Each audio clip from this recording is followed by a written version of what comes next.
All right, let's jump right into this explainer. Today, we're unpacking the real root of the friction between Kenyan parents in Gen Z and modern Nairobi.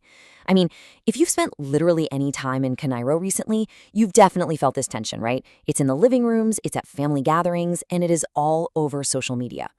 But instead of just looking at the surface level arguments, we're going to dig deep into the actual why behind all of this. Lazy, disrespectful, confused, or addicted to phones. If you listen closely, these are the exact labels so many Kenyan parents are throwing at today's youth. It's a pretty heavy list of accusations. But as we'll see as we move through this, the real issue, it isn't about behavior at all. Actually, when we label a whole generation with these words, we're totally missing the underlying mechanics of what is genuinely going on at home. Because here is the reality. Both of these generations grew up in completely different economic, social, and technological worlds. It is literally like trying to play the exact same game, but both players have been handed completely different rulebooks. You just can't expect the same outcomes when the entire foundational environment has radically shifted from one generation to the next. To truly understand this divide, and we're not taking sides here, we'll be looking at 5 core areas: redefining career success, the mental health shift, changing relationship dynamics, the digital reality, and finally, bridging the divide. So, Section 1, redefining career success. For a lot of Kenyan parents, success absolutely meant a physical office and a highly predictable path. Securing that coveted government job or becoming a doctor, a teacher, an engineer. You went to an office, you had a formal title, and a very clear trajectory. Gen Z, on the other hand, well, they came of age in the explosive, boundless, and frankly unpredictable internet era. So that physical office, it's just no longer the only place where value is created. Today's youth are monetizing the internet through totally new avenues. We're talking content creation, crypto, AI tools, and remote work. Just imagine a parent's confusion here. They see their kids sitting on the couch all day, staring at a laptop, and their immediate thought is unemployed. Meanwhile, that same kid might literally be managing a global digital marketing agency or running a super lucrative freelance business right there from the living room. So the big takeaway here: a drastically changed economy requires a completely different mindset if you want to survive and thrive. It isn't about being lazy at all. It's about economic adaptation, using the tools that are currently out there and actually lucrative. Moving on to Section 2, the mental health shift. Now, many African parents were raised in environments where they had to survive extreme hardship entirely in silence.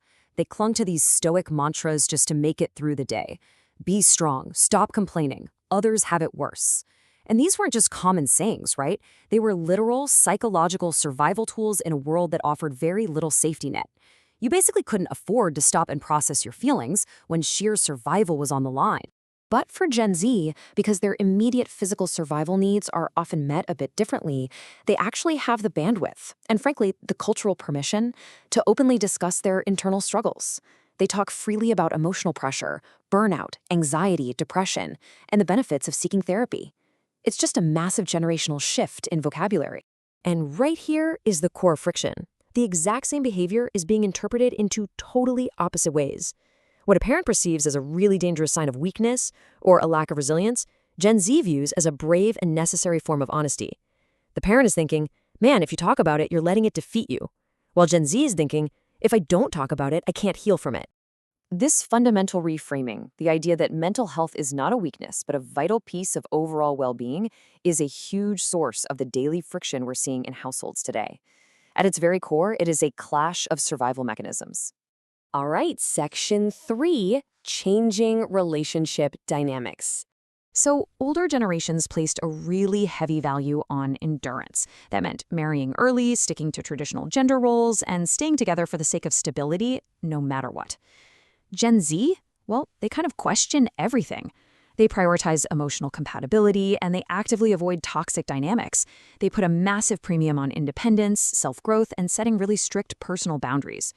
So to a parent who maybe sacrificed their own personal happiness for family stability, watching their child walk away from a stable situation just because of bad vibes or crossed boundaries, that is incredibly hard for them to comprehend. Which brings us to Section 4, the digital reality. This is arguably the most visible battlefield in the modern Kenyan home. Parents remember a time when work and socializing happened exclusively in physical spaces. And because they aren't digitally native, they often view smartphones as just toys or distractions from the real world. They're constantly telling their kids to just get off the phone. But for Gen Z, that screen is not a distraction from reality. It is literally a portal to their reality. It's where their global opportunities, friendships, and careers all live.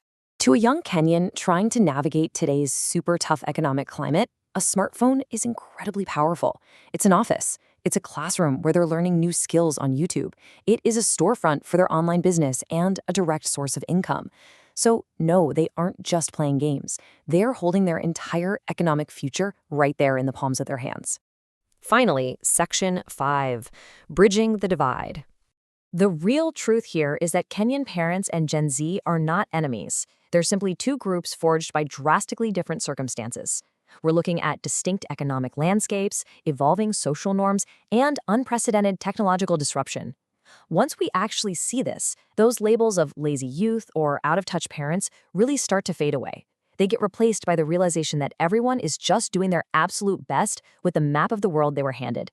Empathy and mutual understanding of these totally different realities is the only actual path forward for both generations to coexist peacefully. It requires parents to recognize that the world they prepared their kids for simply doesn't exist anymore. And, flip side, it requires Gen Z to realize that their parents' reactions almost always come from a place of love, and this deeply ingrained instinct to protect them from a harsh world using the only tools they actually know. So, as we wrap up this explainer, I want to leave you with a question to reflect on in your own life. Based on everything we've looked at today, from digital careers to mental health shifts, what do you think is the biggest misunderstanding between these two generations? Give it some thought, because honestly, figuring out that answer might just be the absolute key to having much better conversations across the dinner table.